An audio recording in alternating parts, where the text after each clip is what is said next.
Good morning and welcome to today's webinar, which is dealing with Australia and China's coercive pressure on Australia.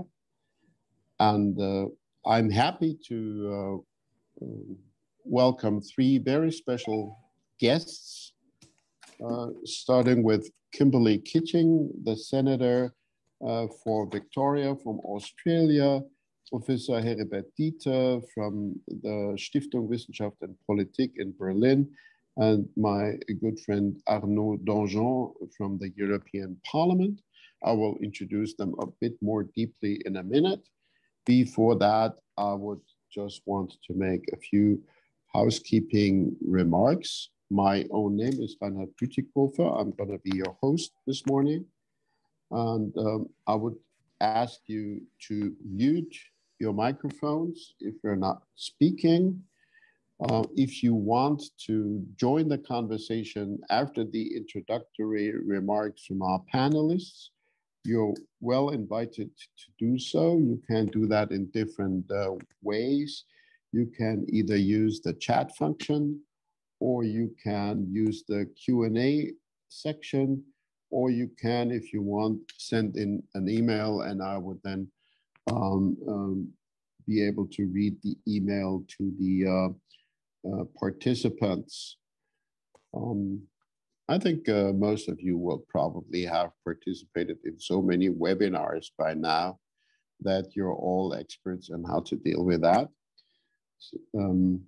So let me then turn to a short introduction of the topic. I guess in Australia, if somebody uses the term 14 grievances or 14 sins, a lot of people will immediately know what we're talking about. I would assume that that is not very much the case around Europe. And this is one of the reasons why I thought we should have this webinar to create more understanding around Europe of the situation that Australia is facing at the moment with regard to Chinese pressure, because the so-called 14 grievances are 14 points which the Chinese side has accused Australia of. And I'm sure Kimberley will give a more extensive explanation, but that starts from, for instance, the accusation that there is an unfriendly or antagonistic report on China by Australian media. So China claims that Australia should do something about the freedom of the media and limit that, or that Australia has decided to ban Huawei technologies from its 5G networks, which is obviously a sovereign decision on the grounds of national security, or that Australia has called for an independent inquiry into the origins of the COVID-19 pandemic, or that Australia has passed legislation to scrutinize agreements between regional bodies of government and foreign countries. So a lot of things that you would consider a normal part of a functioning democracy has been put on a list and listed as sins that China demands Australia to repent. And these remarks, however, have not just been voiced by way of public criticism, but they have been underscored with a lot of economic pressure. And I think there's something to be learned from that experience. And there's also a need to show solidarity. And I would want to quote from a letter that Charles Michel, the president of the European Council, and Ursula von der Leyen, the president of the European Commission, and Josep Borrell, the High Representative, have written to me just a few days ago, because I had approached them on this topic. And they wrote, and I quote, We have been following the specific developments with respect to Australia closely. We have expressed our full solidarity with Australia in the face of unilateral pressure and conveyed our concerns to our Chinese counterparts.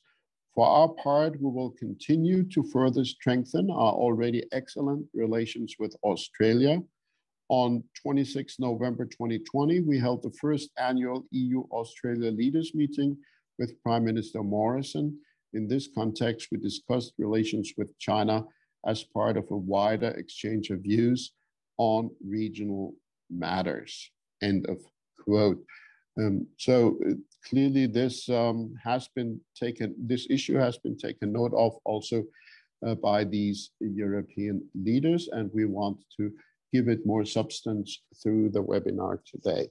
So let me introduce our panelists one by one. First, we have Kimberley Kitching. Thank you so much for joining from Down Under, Kimberley.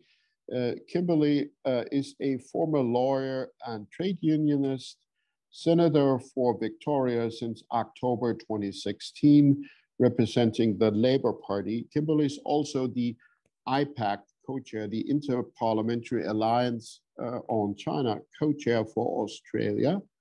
Before being sworn in as a senator for Victoria in November 2016, Kimberley practiced as a lawyer, worked in several private companies in leadership positions, was a senior advisor to the Treasurer of Victoria and the Victorian Minister for Industry, Trade, Major Projects and Information Technology, a Melbourne City Councillor, and the General Manager of the Health Workers Union in Victoria. She is a member of several committees, including the Joint Standing Committee on Foreign Affairs, Defense and Trade, the Joint Standing Committee on Treaties, and the Joint Committee on Public Accounts and Audit. So welcome, Kimberley. Then we have Professor Heribert Dieter from Stiftung Wissenschaft und Politik, one of the preeminent think tanks, foreign policy think tanks in Germany, where he is a senior associate. Professor Dieter is also has been visiting professor at the University of Hong Kong, adjunct professor at the University of Potsdam, visiting professor for international political economy at Zeppelin University in Friedrichshafen, Lake Constance, senior fellow at the Institute for Development and Peace at University of Duisburg, and he is sitting on the editorial boards of the journals Global Governance, published in the US, Pacific Review, published in the United Kingdom, and Business and Politics, published in the US, and he's a real Australia expert. And finally, we have Arnaud Danjean, who is a member of the European Parliament, has been a member since 2009, and is presently a vice chair of the European People's Party group in the European Parliament, a member of the Trade Committee, the Subcommittee on Security and Defense, and a member of the Delegation for Relations with Australia and New Zealand. Arnaud Danjean is a graduate of the Paris Institute of Political Studies, better known as Sciences Po. He also has a postgraduate diploma in international relations from Sciences Po. He worked as a civil servant in the French Defense Ministry, in the French diplomatic service. He was a government advisor in different positions. He was the first secretary of the permanent mission of France to the United Nations in Geneva, and so on and so on. He has been a regional councillor in the Regional Council of Burgundy, and his party's national secretary in charge of European defense policy since 2011, and he is a Knight of the National Order of Merit. Welcome to all our panelists, and the order of things will be such that we will start with an expose from Kimberley, setting the scene, and then we have the other participants giving their contributions. So, Kimberley, it's your turn now. Please take the floor. Thank you very much, Reinhard. Danke. And thank you, everyone, for attending this webinar. I think this is really important for me as an Australian parliamentarian to be able to speak with my colleagues in Europe, but also others who are interested in this topic.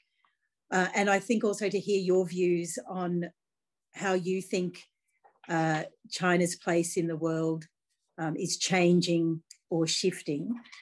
I'm just going to run through, as Reinhard has outlined, I'm going to run through the 14 grievances. And I can say to you that this was met with, I think, great bemusement by a lot of Australians, but also some concern. Because we have here in Australia, we've had obviously quite a contested relationship in recent years with China, but particularly with the Chinese Communist Party. So the 14 grievances are: 1, investment scrutiny. So we are checking through our Foreign Investment Board, we check to see what the ownership of Australian entities or Australian, for example, dairy farms has been a very pressured, so China has been wanting to invest in Australian dairy farms. They purchase the land. There is a lot of community disquiet about this.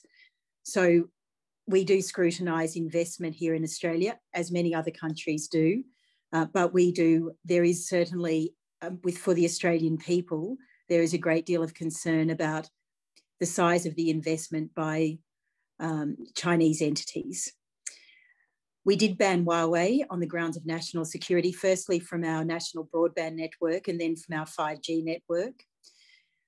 We have foreign interference legislation. We have revoked visas from PRC-linked scholars. So obviously, as many countries do, there's a concern about what intellectual property might be being developed here, but taken back to China. We did advocate for a COVID-19 inquiry, which has partly been carried out. And I would say at the World Health Assembly that was unanimously passed.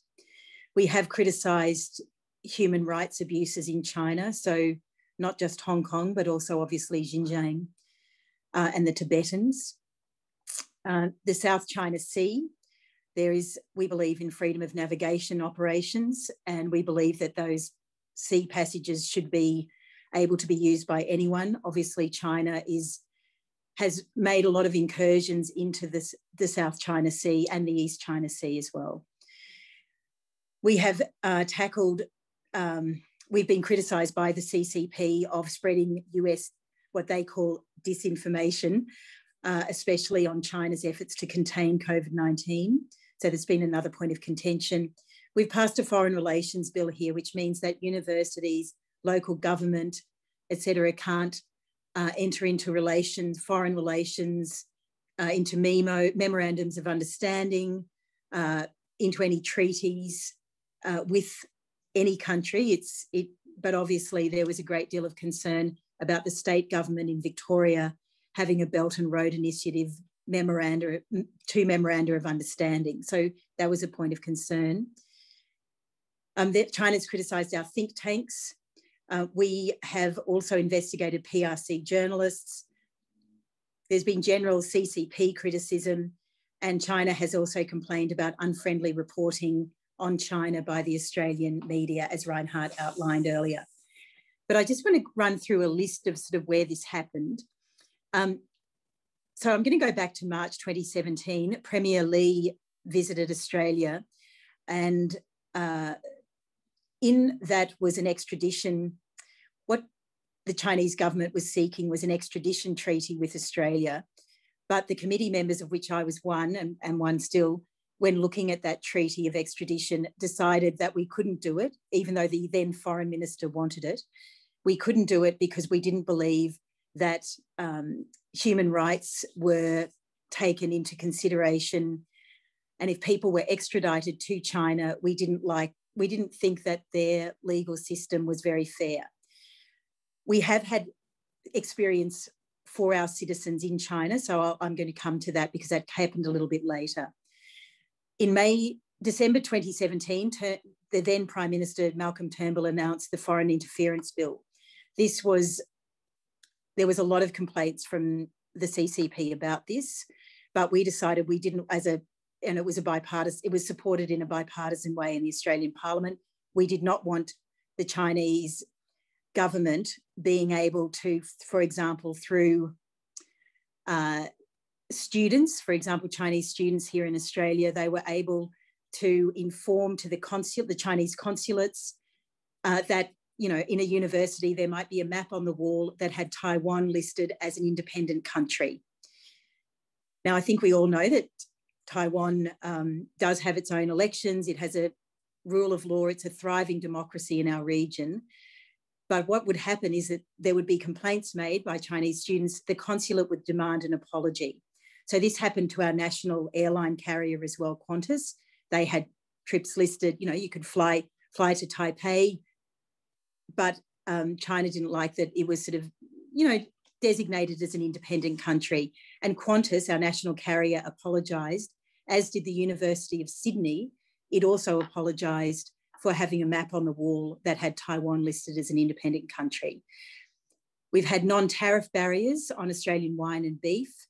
In June 2018, the Australian Parliament passed the foreign interference laws. In August 2018, Huawei and ZTE were banned from the Australian 5G network. In January 2019, the Australian writer, Dr. Yang Hengjun, was detained in China. He is a former PRC official and formerly worked at the Ministry of Foreign Affairs. He was detained. He's in the process of, he has since had, about 18 months later, he had charges laid against him. So obviously that offends, you know, the British, originally the British system of habeas corpus. You know, we made representations to the Chinese government to have him released. He is still in jail in China. In March 2019, the Australia's coal was delayed at China's ports. In November 2019, Australian MPs were denied visas for, and the Chinese embassy said, for unwarranted attacks on China. What those two politicians, whom Reinhardt will be familiar with, Andrew Hastie and James Patterson, they are IPAC co-chairs as well. Andrew was, and now James is the current IPAC co-chair. They had spoken out about Chinese human rights abuses. So anyway, they were denied visas by the Chinese government. In February 2020, one of our think tanks, whom China has more recently criticised, wrote a report called Uyghurs for Sale, and it was a report on Uyghur forced labour. In April 2020, Australia started to ask for an independent international investigation into COVID, the origins of the coronavirus. In April 2020, the PRC ambassador Cheng Jin-yi warns of a boycott of Australia's goods and services, and he did that through a newspaper here in Australia. So he warned that there would be boycotts. In May 2020, there were import bans on Australia's beef. 35% of total beef is exported to China from Australia, so that was obviously you know, a really serious concern for the beef industry here. On the 26th of May 2020, anti-dumping duties were introduced on Australian barley. In July 2020, DFAT warned, our Department of Foreign Affairs and Trade warned of heightened risks of arbitrary detention in China for Australian citizens. In July 2020, we declared that China's South China Sea claims were illegal. So you can imagine that didn't go down that well. In August 2020, China notified Australia of the arrest of also an Australian citizen, a journalist, Sheng Lei, who is also still being detained in China. August 2020, the Ministry of Commerce in China announced anti-dumping investigations into Australia's wine. Also in that month, the new Foreign Relations Bill was announced. In September 2020, 2 Australian journalists were evacuated following midnight visits from the MSS, the Chinese Security Agency. In October 2020, Yang Hengjun was charged with espionage. So remember that he was detained in January 2019. So it takes them nearly another 2 years to charge him.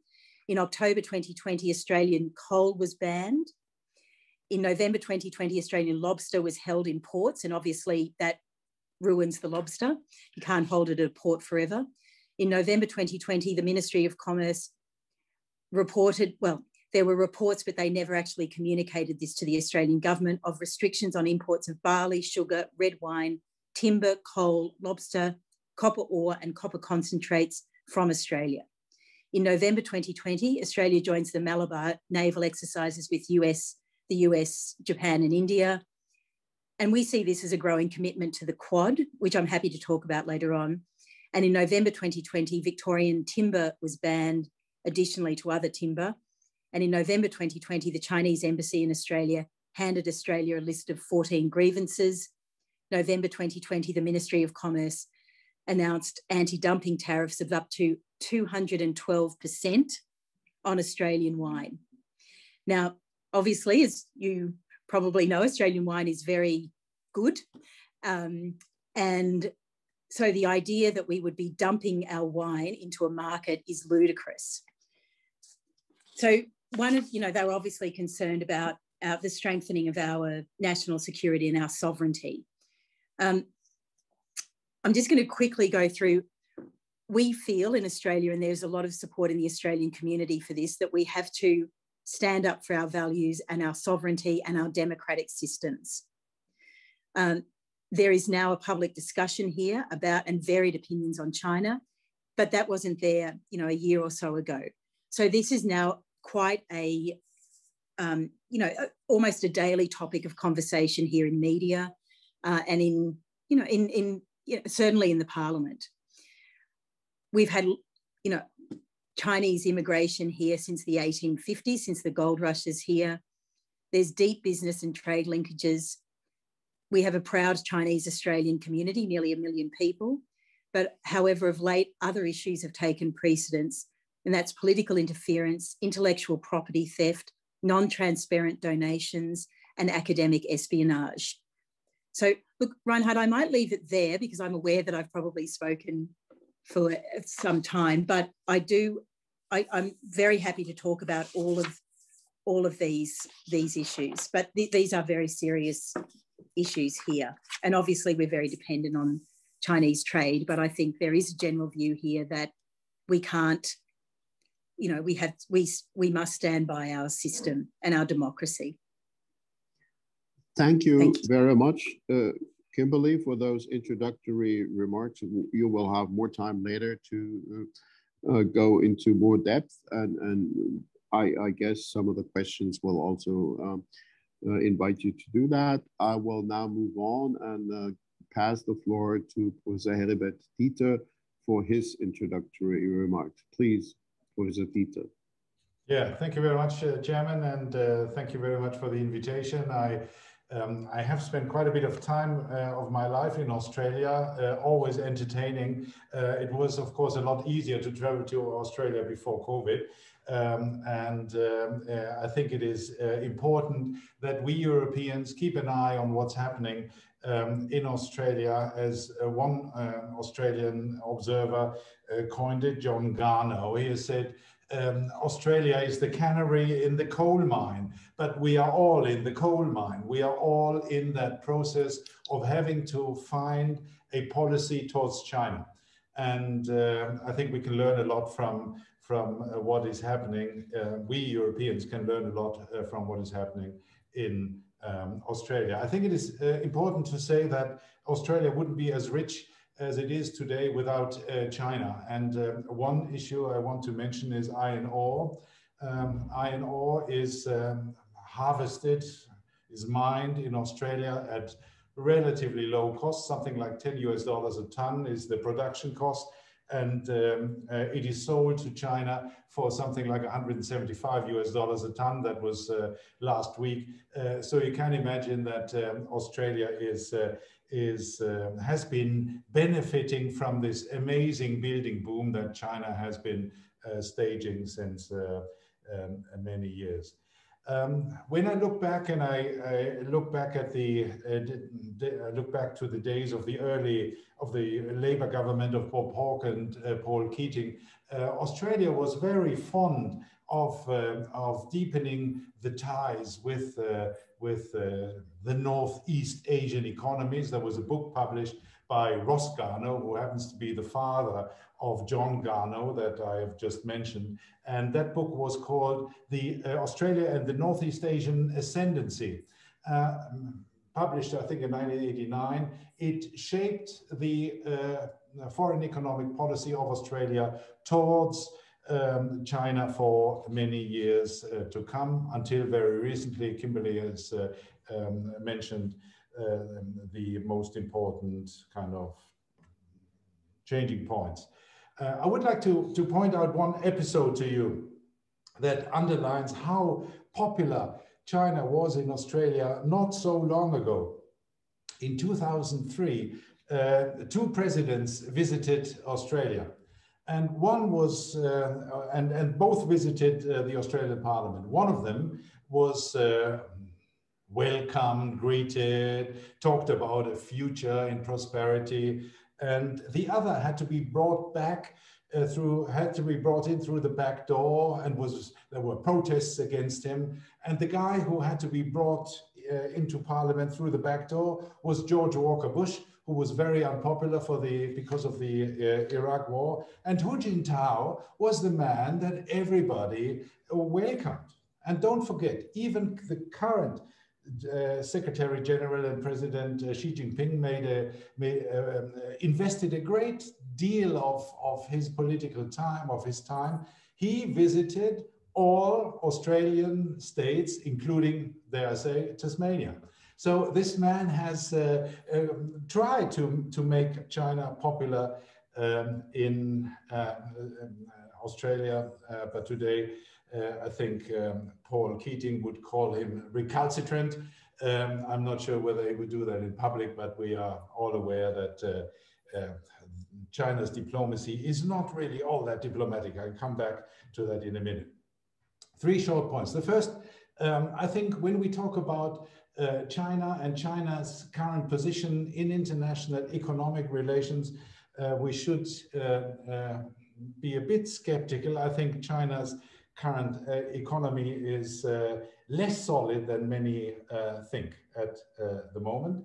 The second point is Australia is currently not suffering all that much.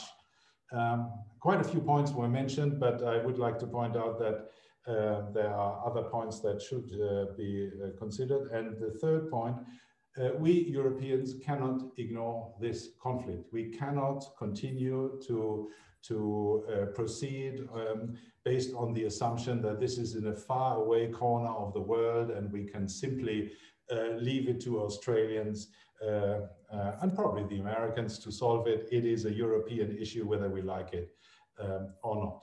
Just very briefly on the economy and my skepticism. I think there are two major issues that are not sufficiently discussed when we talk about the Chinese economy. The first is demography and the second is debt. The demography issue is well known. As early as 2027, India will probably be more populous than China. The trouble is that China is aging very rapidly and running out of young workers. But the debt issue is what concerns me quite a bit. I have data from the Institute for International Finance in Washington. From the third quarter in 2019 to the third quarter in 2020, overall total debt in China rose from 300.5% of GDP to 337.4%, which is basically which is the explanation for the positive economic growth that China is providing us with. But you can't live like that forever. This is in German, you would say, eine Münchhausen-Ökonomie. They are ever deeper in debt.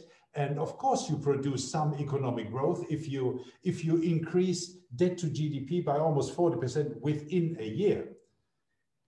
But that trick is running out of, this trick is difficult in the long run. China will either will have to reduce the debt by canceling some debt, which will be difficult because these are all state-owned banks, or will be confronted with lower levels of growth. Now let me come to the second point, Australia, and why I say that Australia is not suffering all that much. Put differently, Australia would suffer a lot if China would stop to buy iron ore. But that's not the case. There is no other supplier. The only potential other supplier is Brazil, and Brazil doesn't have the capacity to provide China with the iron ore they need. Now, the positive side is that we Europeans may indulge in more Australian wine in the coming years. Some Henschke Hill of Grace or even Grange would be very welcome. But these are not key components of the Australian export portfolio. Even the lobsters are not key elements of the Australian export portfolio to China. The main issue by far is iron ore. And as long as China does not stop to buy iron ore, Australia will be negatively affected, but it will at the same time not suffer dramatically. One question I ask myself all the time, and I've asked myself again last night, is why does China do what it does? Why is China using what the Economist called shotgun diplomacy? Now, the background of this label, shotgun diplomacy, is quite simple. It hasn't been just Australia that's negatively affected by wolf warrior diplomacy. Sweden was another country that has been targeted by Chinese diplomats. Diplomats I put in quotation marks. And the Chinese ambassador to Sweden said in 2019, in November, he said, "For our friends, we have fine wine. For our enemies, we have shotguns." Now, why does Xi Jinping and his foreign policy team, why do they do that? Why are they creating enemies of China left, right, and center? It is a big puzzle. And I think one explanation, and I offer that to the audience, hoping for some feedback, whether I may have found an appropriate answer. One is that for Xi Jinping, there's only one priority. And that very priority is he wants to stabilize the power of the Communist Party in China. Everything else is subordinated to that goal. Now, if he may have come to the conclusion that reducing interaction with the rest of the world is going to help him to stabilize the reign of the CCP. Contacts with the outside world consequently would be negative. That is in trade, in finance, in education, in tourism. The new concept, which is outlined also in the new 5-year plan, everybody knows the term, dual circulation. That basically means that China wants to become less dependent on the rest of the world, but wants to increase its importance for the rest of the world. To put it in one sentence, Xi Jinping seems to think that interdependence is good for you, but not for us, right? And so if that is the case, if my reading of Xi Jinping's preferences are not wrong, and he has said, for instance, in 2013, way back in 2013, he has said that there is far too much influence in Chinese universities by foreign thinkers. We have to reduce the relevance of foreign thinkers. Some cynical people then said, well, Marx wasn't exactly born in Beijing, so what do we do with him? But the way back in 2013, she already said that contacts with the rest of the world are dangerous for China. Europe. I said at the beginning that Europe can't ignore that. The biggest problem in that context is the German government. The German government is very benign in its policy towards China. There is an explanation, of course. Germany exports more to China than the other 8 European economies, the next 8 European economies combined. President Macron has an easier life, at least in that regard, because what France exports to China is not easily replaceable. It's basically Airbuses, and you can't replace Airbuses with Boeings that easily. To start with, there might be an issue with the trade war anyway. So Europe should do more. Last week, former German Chancellor Schröder said in an op-ed in Handelsblatt that we shall not moralize in our China policy. We Europeans shall have a down-to-earth, or whatever he called it, approach. But I think this systemic conflict has nothing to do with moralizing. I think it is a question that we will have to address, and I don't think that the current European approach, that we criticize China occasionally, but we are reluctant to implement sanctions. We are reluctant to formulate a joint policy with the democracies of this world, with the United States, with Great Britain, with Japan. This is short-sighted. At the end of the day, we will all be affected by shotgun diplomacy, and we have to find a solution for that issue. Final point on Australia. There is a bit of a danger for Australian society to go down an avenue that has characterized Australian policy in the past. The White Australia policy was a policy that banned immigration from non-white societies. I read that 94% of Australians support the current policy of the government vis-à-vis China. 94%. Reinhard Bütikofer knows this number, and we struggle to find a topic where you get 94% consent in Germany on anything.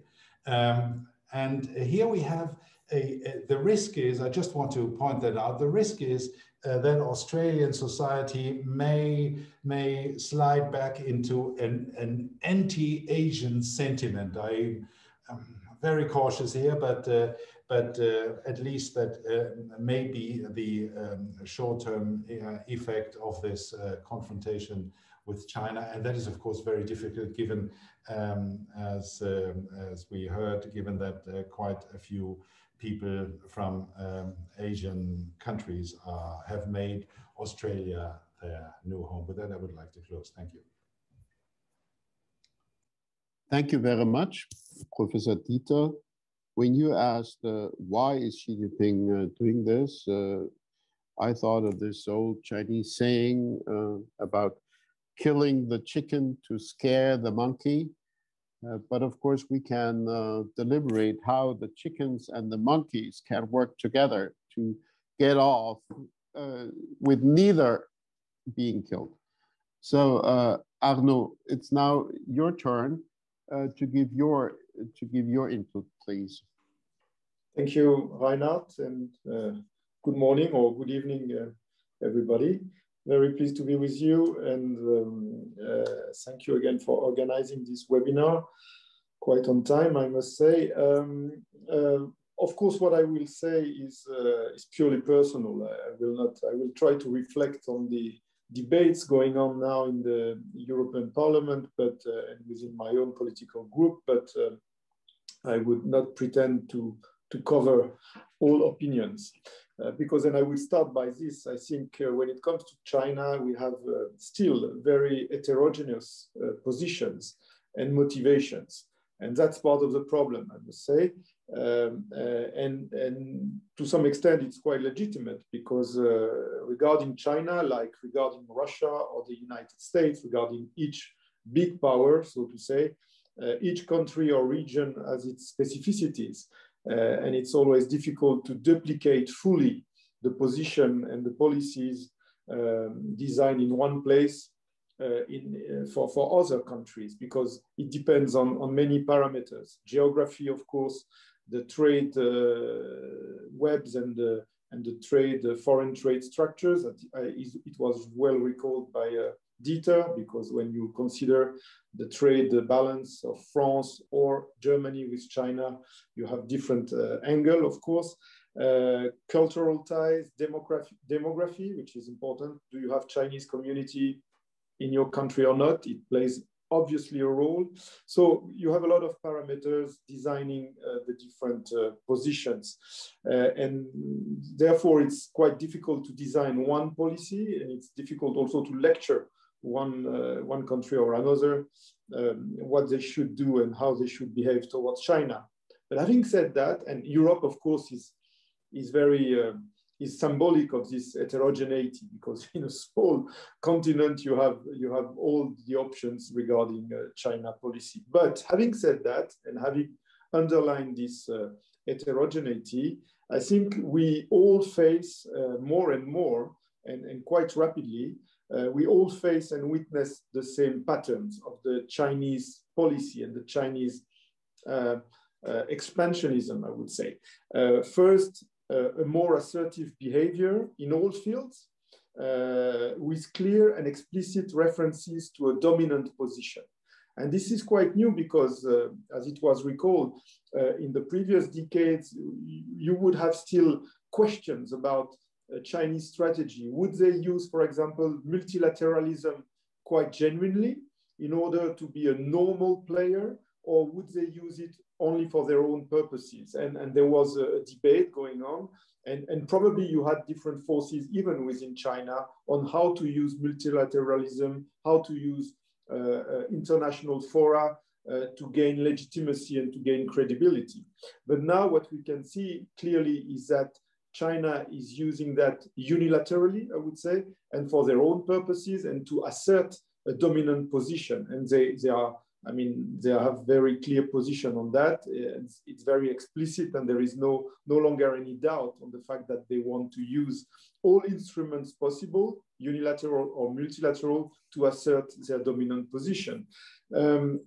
The second point is trade and economical aggressivity, with a big issue, and it was mentioned by Kimberley, and I think it's something crucial, intellectual property theft. I think it's a major concern, and it makes everybody aware of the risk. Plus, I would say the blackmailing policy, as Australia is facing, but other countries have faced such blackmails. I mean, smaller countries, I will come to that in a minute, but it's becoming a general pattern of Chinese policy. The third point would be the ideological grip on society and political apparatus. Dieter mentioned that. I mean, the Communist Party has strengthened its grip, if it was possible. And what we have seen with Hong Kong, of course, is telling, and what we see also in Xinjiang, but also in I would say, in the external communication of the Chinese authorities. I mean, when you look at the social networks and how the Chinese embassies are reaching out, for example, in France or in Brussels, it's absolutely amazing, because it has nothing to do with diplomacy. It has nothing to do with promoting a country. It's just about a militant approach, and it's shaped by a political apparatus. So it's very explicit. And the first point I would mention is militarization of the foreign policy. So we have seen that, of course, the The most obvious case is with Taiwan. All the military maneuvers we witness in the Strait of Taiwan and in the China Sea, but it's also the case in many other places. I should recall in Africa, for example, you have more and more Chinese military presence through multilateral organizations. When what you consider how the Chinese troops are deployed in many crisis areas, Sudan, Central Africa, or Mali, they escape largely the control, the chain of command of the UN, and they do their own business. You don't know exactly what. And they have settled a naval permanent base in Djibouti, which is something quite extraordinary. And we should pay attention to, because I think it's just the first event of that type, and it will be duplicated elsewhere. So we have a militarization of the foreign policy, which is quite concerning. Well, having said that, since we all witness that, I would say the Europeans, the Americans, Australians, but also the Asian neighbors of China, we all witness this trend. Now we have to consider this collectively. It's very difficult, though, and I have said that in my introduction, to have one consolidated policy towards China. And I think it will remain so. It's very difficult. But at least what is needed and what can be achieved is building partnership, building alliances, maybe on ad hoc basis. And I think, of course, the change in the US administration can help also promoting this kind of approach, because it was very problematic with the Trump administration, because for two reasons. Trump diplomacy was all about being transactional. So it made very difficult to have standing permanent alliances and partnership on one topic, because he would just use transaction behavior, and of course it would not help, because the Chinese would be very good at playing that game as well. And second, Trump administration was undermining all multilateral instruments, including WTO, for example. So it made very difficult to shape not one policy, because it's very complicated, but at least alliances and partnership towards China and common challenges. Now that Trump has gone, we will see with the Biden administration, but the approach is much more favorable, of course. I wouldn't call it the alliance of democracies like they are trying to promote, or because it's probably too vague, and it's also problematic in itself in terms of definition. Even in Europe, we can have our own problems of defining who are the Democrats, the real Democrats or not. But anyway, we can clearly see that what it means in terms of for example, trade rules and respect of trade rules, being more firm on defending our interest, about the ingerences, about intellectual property theft. All these issues and common issues can be tackled, I think, collectively, and we should promote partnership in that. I would be a bit more cautious on the military side, because I can see in Europe, especially now, there are many countries, Germany, France, Netherlands, who are promoting Indo-Pacific strategies. I think it's welcome. But when it comes to the military part of these strategies, I think we should assess quite clearly and fairly what we can achieve as Europeans. I mean, our capabilities and capacities to go that far to South China Sea, for example, are quite limited. We must be fully aware of that, and not overbuilt, I would say, and excessively built on these military capabilities, even though I welcome the fact that the French, the Dutch, and the German, plus the UK, which is not part of the European Union any longer, but these 4 European countries are able to deploy Navy means is in South China Sea, because as Kimberley recalled very rightly, I mean, the freedom of navigation and the freedom of the straits is something fundamental, both in terms of principles and in terms of course, economic and trade flows. So I welcome the fact that more Europeans can engage, even though we should remain realistic on what we can achieve on that front. But precisely, it means that we can achieve only commonly through partnership with Japan, partnership with Australia.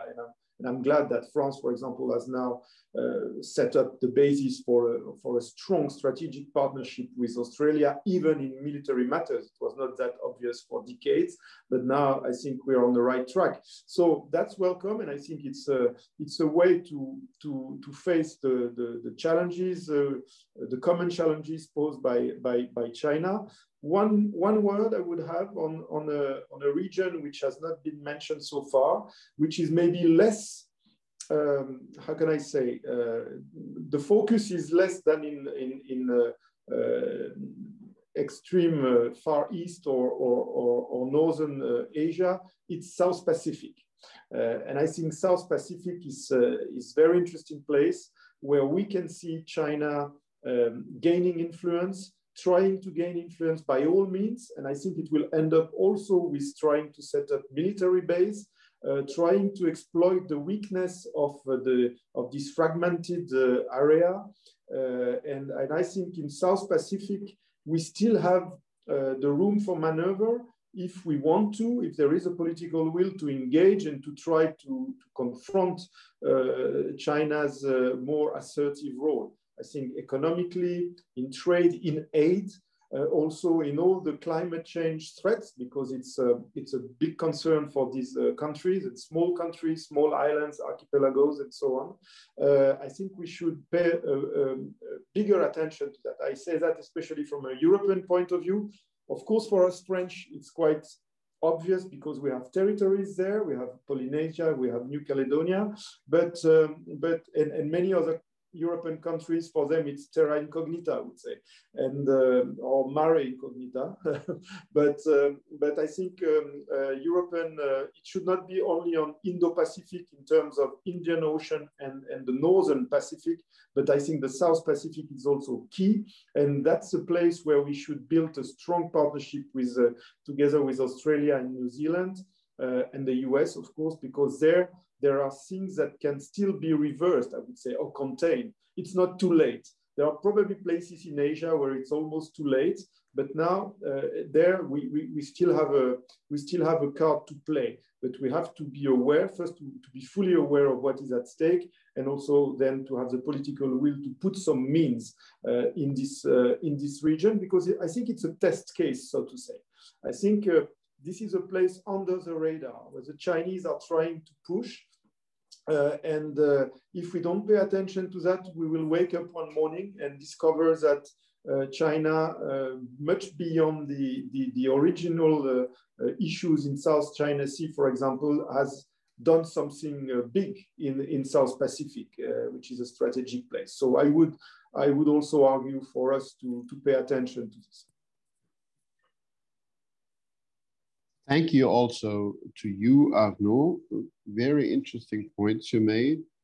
And that concludes our initial round of input from our panelists. And I would now invite everybody to join with their remarks, questions, criticism, what have you. As people are going to possibly write their questions in the chat or in the Q&A section, I would like to raise two questions directed to you, Kimberley. And one is about Australia's experience with measures of anti-interference. So, for instance, I recall I think it was called the Sunshine legislation that you devised to create more transparency about inflow of money that could be used to interfere.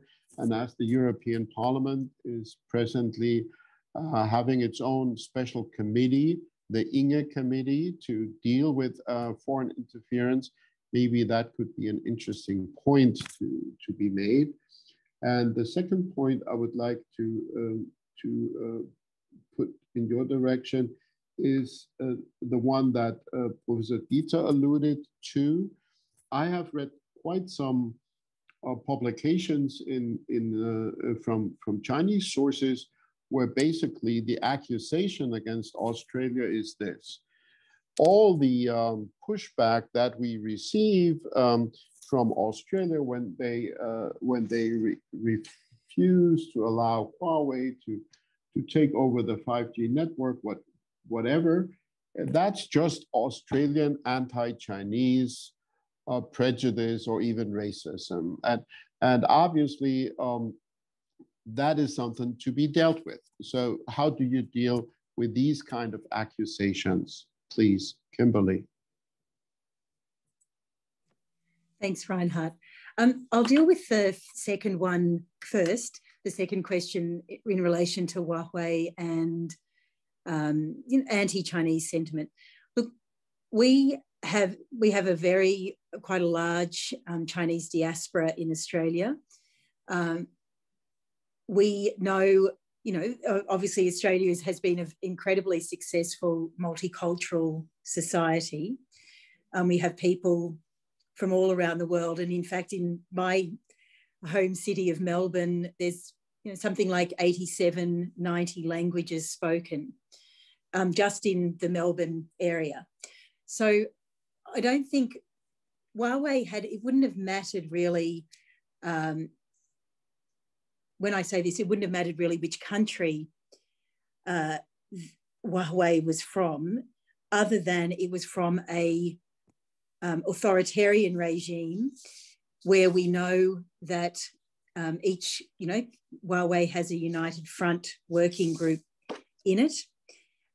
We know that, our parliamentary email, for example, is under pretty constant attack. So that's all emails that all federal parliamentarians use. So there was concern about Huawei and what information it would have access to in both the NBN, the National Broadband Network, as well as in the 5G network. And in fact, it was the Labor Party here in Australia that wrote to the then Prime Minister, Tony Abbott, to say that, that Huawei was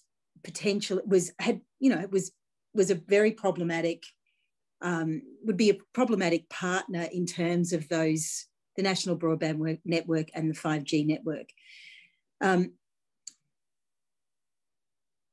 Huawei had originally struck a deal to lay undersea cabling to bring high-speed internet to the Solomon Islands and Papua New Guinea.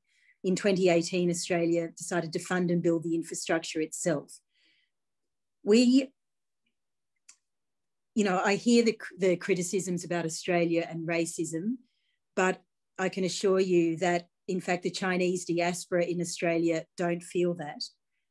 And I think that we have very successfully, if anything, I can say in a recent Senate inquiry in a committee that I chair, we had members of the Chinese diaspora who felt too uncomfortable to give evidence in public.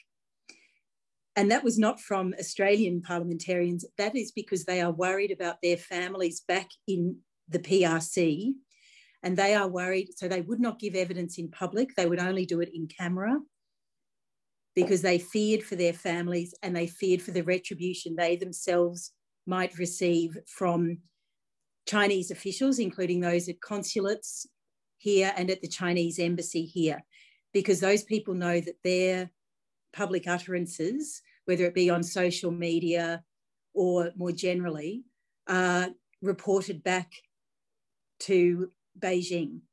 So we actually have a problem here of trying to protect Chinese Australians from their former government. So that is something we are trying to deal with here.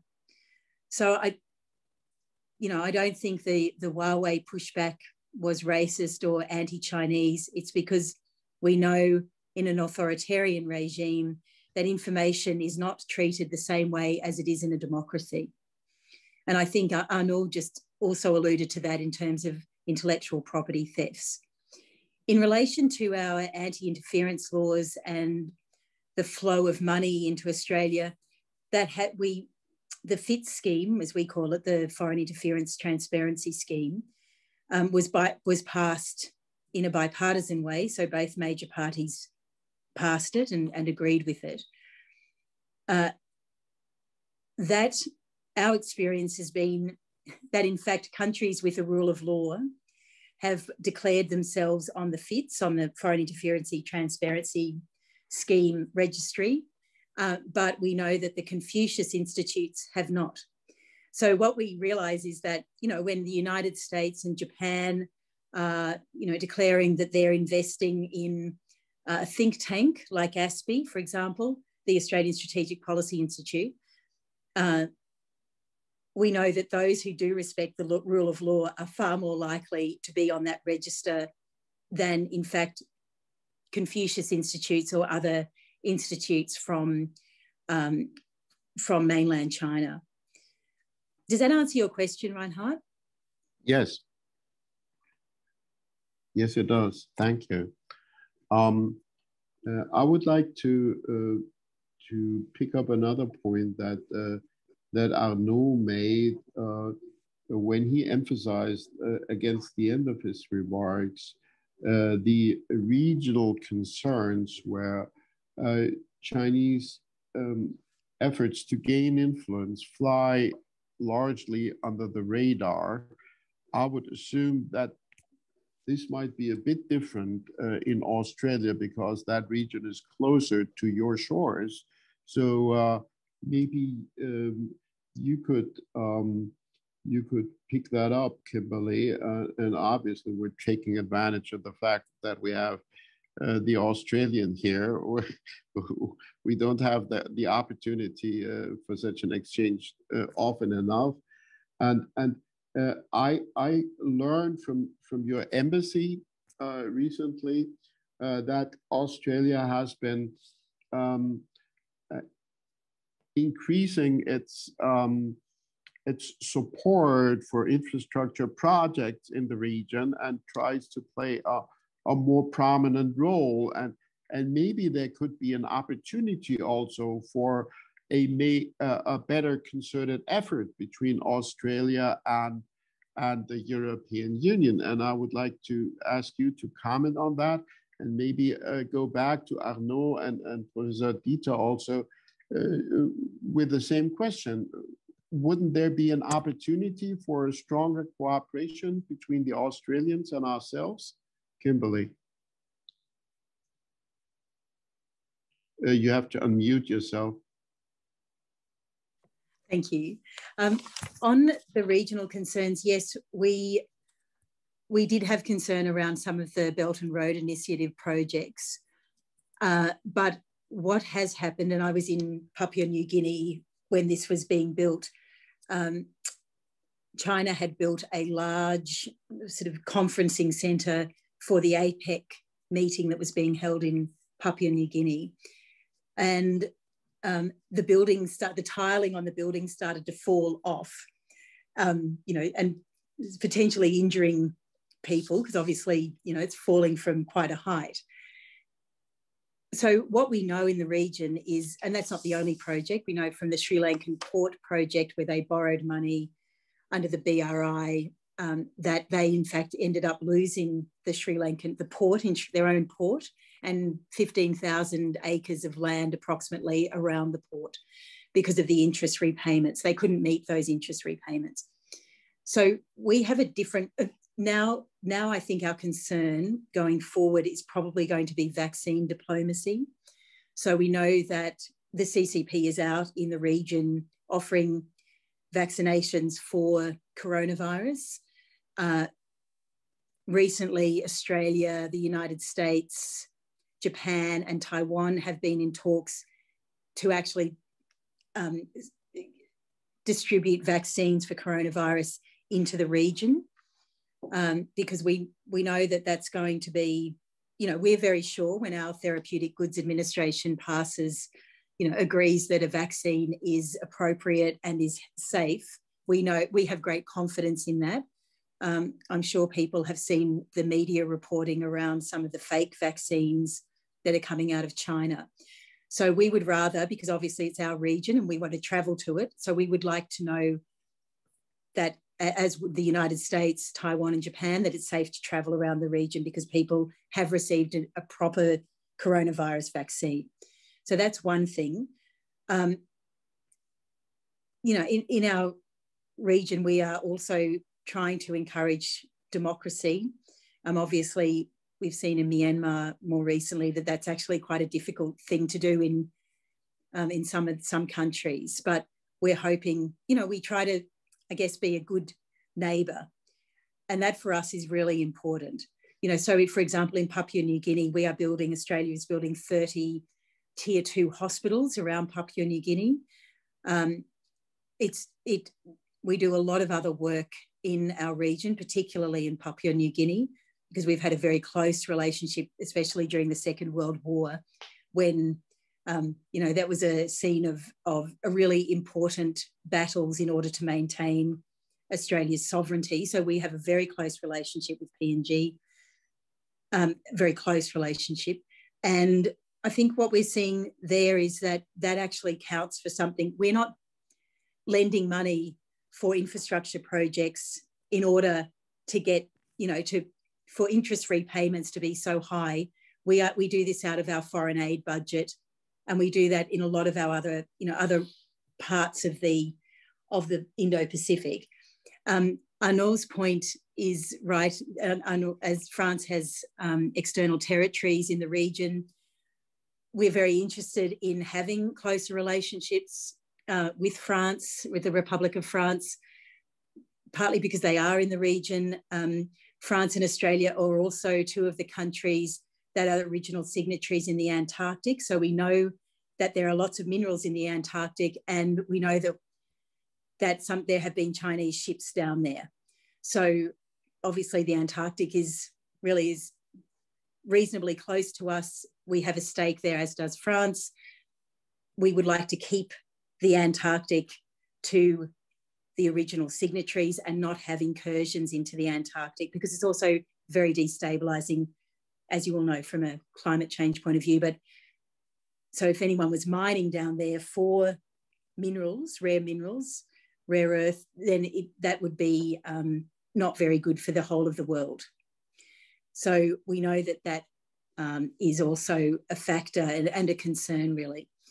In terms of infrastructure projects, we do infrastructure projects, and some of the BRI projects, some of the road projects in the region have not been very well received in those countries, because the Chinese company will bring its own labour with them. So no one in that country where that project is going on under the BRI, often there is zero employment, zero local employment. All of the labour comes in from China. So locals who are thinking they might get a job get nothing. So that's been another factor probably in the failure of some of the BRI projects. So if you go up to the Western Highlands of Papua New Guinea, you'll see the road projects going, but all of the labour is from mainland China. So that's been another sort of, I guess, an arrow, you know, it's been another nail in the coffin, I would say, for the BRI. We are concerned though, and, you know, we've had to, obviously some of the countries in the region have had to put some, you know, there's probably more ships making sure that there is freedom of navigation in the South China Sea, and having those assets there, of course, has become important. Thank you, Kimberley. I would now like to invite Arnaud and Heribert Dieter to also come in on these points. Please, Arnaud. Well, indeed, I think, for example, if I take South Pacific or a bit broader, what Kimberley has said is perfectly right. We have seen a number of Chinese investment, open investment, but at the same time, being unnoticed in Europe, especially be it in Fiji, in Solomon Islands. I can also testify in the French territory of New Caledonia. They are behind huge maneuvers to get the grip on the nickel, which is the biggest resource there, and illegal fisheries. I mean, you have all the sets of maneuvers well known in Australia and New Zealand and of the neighboring countries, less known in Europe. So my call for Europeans on this is awareness. We have to wake up. I mean, this is a region of the world where we do not have, many European countries do not see their own interests as such. And when we talk about this in the European Parliament, for example, we feel rather isolated because our colleagues would say that it's just because of the French interest. It's not only because of the French interest. I think it's much beyond. And I think it is a place where we could show solidarity and try to forge a very interesting partnership with New Zealand and Australia, because it's big in terms of geographical scale, of course, but it's little in terms of investment compared to the size and the population of these areas. So we could make a difference if we invest there. And there are good causes to be defended there, especially climate change. I know that you are very sensitive to that, Reinhard, of course. And climate change is affecting this area more than anywhere else. I mean, all the small archipelagos and islands it's a question of survival for them. As they will turn to China if China is offering assistance.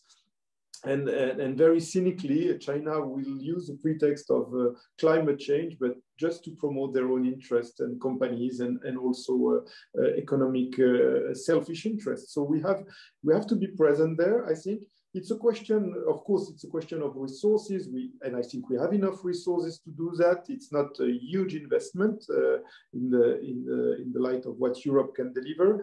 I think, having talked to some people running European delegations in the region and some observers, I think first we should have a political interest and we should, for example, design a more coherent policy, because what the delegation in New Guinea is doing is not knowing what the delegation in Fiji is doing. And you know, they just spend money, they have the aid money coming, but we are not focused.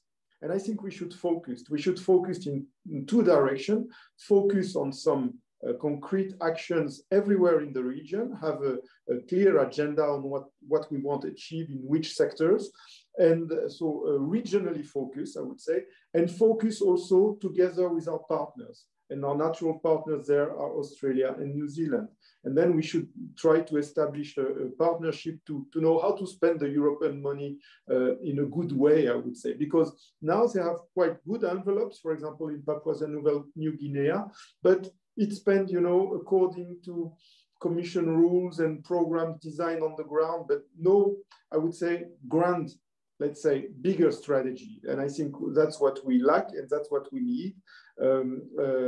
Streamline and focused our investment. It's modest, but I think together with New Zealand and Australia, it can make a big difference. And of course, it's directly related to what China is doing. Mm. Well, I like that a lot, Arnaud, and I think we have a great opportunity there, if I may say that, because there's a mutual interest both in the EU and in Australia to work together on connectivity policy. And as we're negotiating with India at the moment about a connectivity partnership, there's also an interest in Australia to build such a strategic endeavor together. And certainly this is now gaining a positive dynamic in European institutions. So I think the Parliament could indeed influence that development in the direction that you've just been indicating. Professor Dieter, please get into the conversation also. And then I have a final question, probably, because we have about 13 minutes left. Professor Dieter, please. Yeah, thank you very much. The infrastructure question is very interesting, and of course Europe could do more, and the country that could finance that is of course Germany. Germany continues to have I mean, we don't know exactly what's happening at the moment with COVID, but Germany has had an export of capital to the tune of 250 to 300 billion euros per year. With that, we could finance an infrastructure initiative that is much better financed than the current connectivity strategy, which lacks funds. It's a bit too timid for compared to what the Chinese are doing. The trouble is that infrastructure investment and policies to fight climate change are not always totally compatible. Let me put it mildly. Also, as a footnote, China ignores its commitments in the Paris Accord on climate change when it builds, I think off the cuff, something like 9 coal-fired power stations in Pakistan alone. So the BRI contributes to more CO2 emissions rather than a reduction. A point I would like to emphasize, and I think it is important to keep that in mind, is that the current change of mood is in Australia, but also in other parts of the world, is in my perception primarily driven by the changes in Beijing and not by the changes in the rest of the world. The rest of the world hasn't changed as much as China has changed under Xi Jinping. This is very important to keep in mind.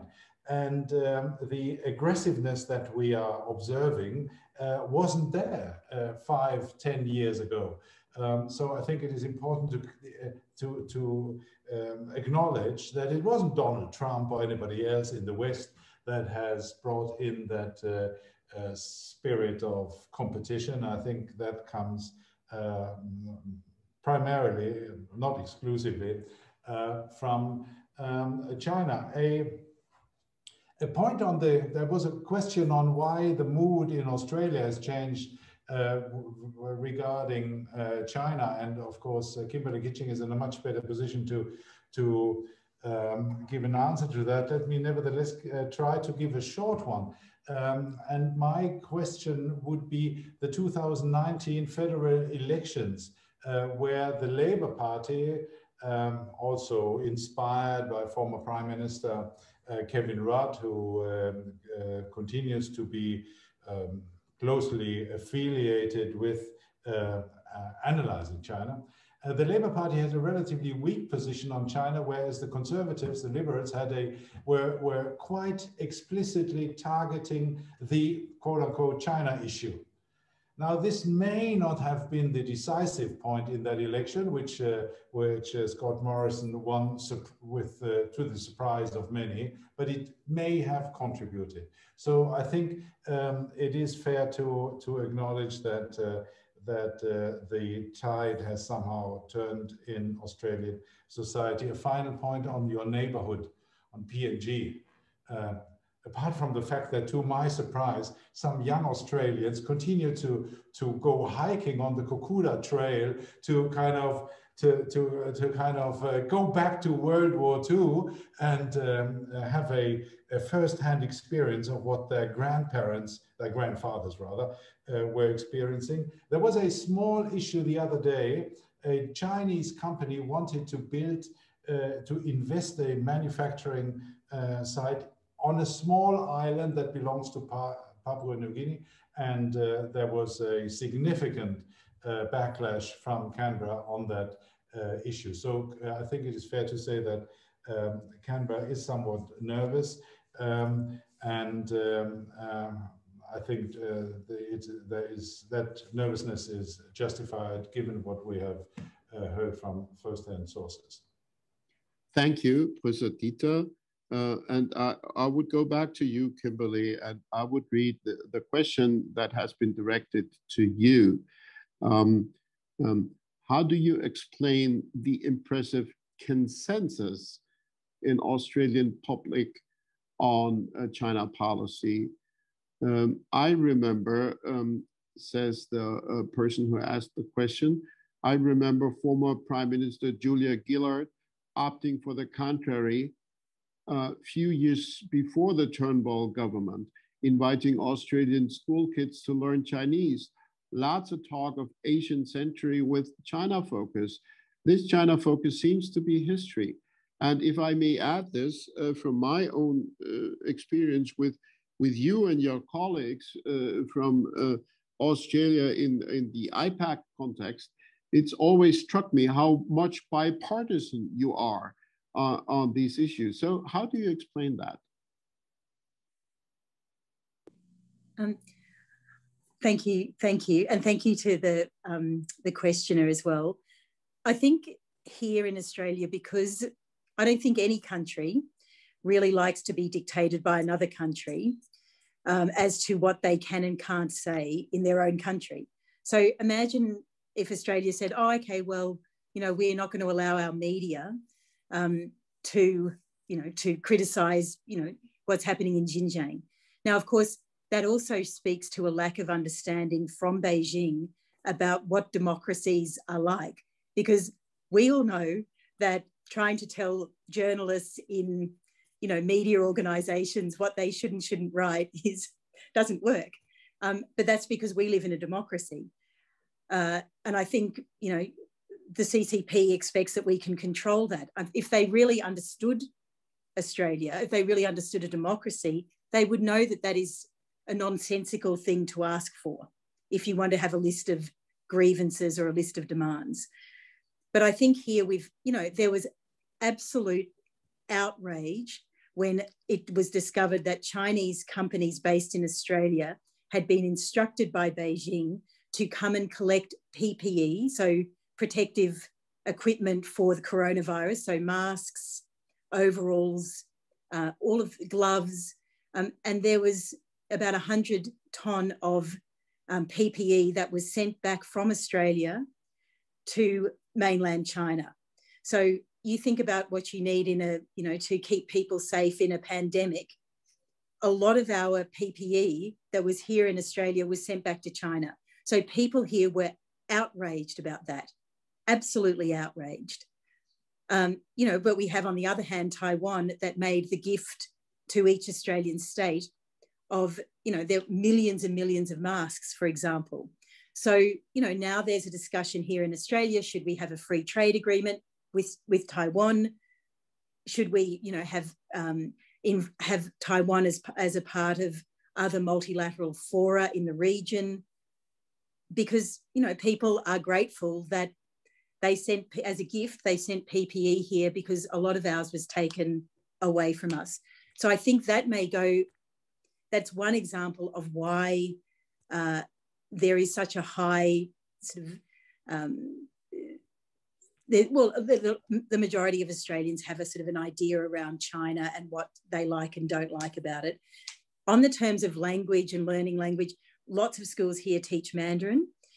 So it's not like we are closing off our doors to China at all. We're just asking them to respect what we do in this country.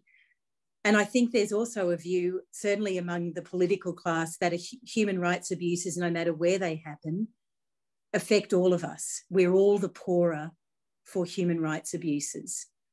So here, we will probably have a Magnitsky Act sometime this year. And that would go, we would like to use that as a surgical tool against those who are committing human rights abuses. I think there's also a view that, we in Australia, we're proud of our agri-produce and our agriculture, and the thought that someone is saying that we're dumping it, that was also deeply unpopular here.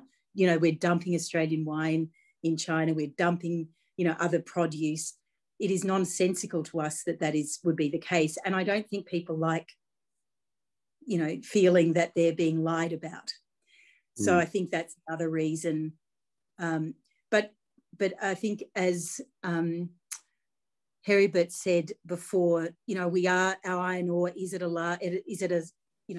we are getting a premium on our iron ore, but we know that as soon as they have another way of getting iron ore, that they'll go there. So Brazil probably wouldn't be online for a decade. Guinea, I think, is another. We understand that they're trying to build an iron ore mine in Guinea. Well, that may take some time as well there. And of course, the government, here we have a very good regulatory framework. I'm not sure you could say the same about Guinea. So, to trade with Australia is also, is also, I think, something that they benefit from, whether they think they do or not. And our iron ore is, of course, of very high quality. probably the highest quality in the world. So, these are factors, and I think no one here in Australia, I think 96% of the populace thinks that, including Chinese Australians, don't like being dictated to by Beijing. And I don't think any country, no matter whom you represent, who is listening to this webinar, I don't think anyone really wants to be dictated to by Beijing. Well, thank you so much. I would say this particular canary is singing loudly and beautifully. So thank you for joining us. We have very little time left, so I will give both Professor Dieter and Arnaud Danjean the opportunity to say 4 sentences, please, before we have to conclude. Professor Dieter, you go first. No, thank you very much again for the opportunity to discuss these important issues. I think we have to put them, they have to be put on the foreign policy agenda of all European countries. And let me provoke the remaining listeners a little bit. I think that China is bringing democracies back together. We are realizing what we have to do, what is at stake, and that is good. We don't want to be told by others what to do. There is that's absolutely understandable, and that is an element of a democratic society. So at one level, we are getting stronger through that challenge. Thank you, Professor Dieter, and now you, Arnaud. Well, since I very much agree with what has just been said by Dieter, I wouldn't add too much. We have little time and I have to rush to another meeting. But no, just to say that what the Australian case is very interesting for us European, is very telling. We should learn a lot from that. I think we should work with Australia, of course, but we should learn a lot, at least factually, from what has happened with these 14 grievances, because it's largely unknown, as you mentioned in introduction, Reinhard, it's largely unknown to the European public and lawmakers, but it shows that you can have a huge Chinese diaspora, cultural ties, goodwill to deal with China, which is a very important trading partner, and at the same time, being very firm on your values, being very firm on the trade issues, on the norms, and I think it's a very good example on how we should behave ourselves. And I hope that the Europeans will be able in the coming months to take a common approach to design a Chinese policy which is really consistent, and also to build what that part of this policy will be to build a strong partnership with Australia and like-minded countries in Asia. Thank you very much to all 3 panelists. This has been a stellar webinar. I'm very grateful. And I also want to thank the other participants. And one of the topics that you mentioned, Kimberley, when you spoke about Taiwan, will probably be one of the next topics of these series of webinars, when we will talk about that particular relationship. And I took note that Arnaud's group in the European Parliament is just deliberating on a China strategy that also puts some emphasis on Taiwan. And I'm very eager to also look into that more deeply. So thanks again very much, in particular to Kimberley from Down Under. This has been great. Thanks a lot. Have a good day. Have a good evening.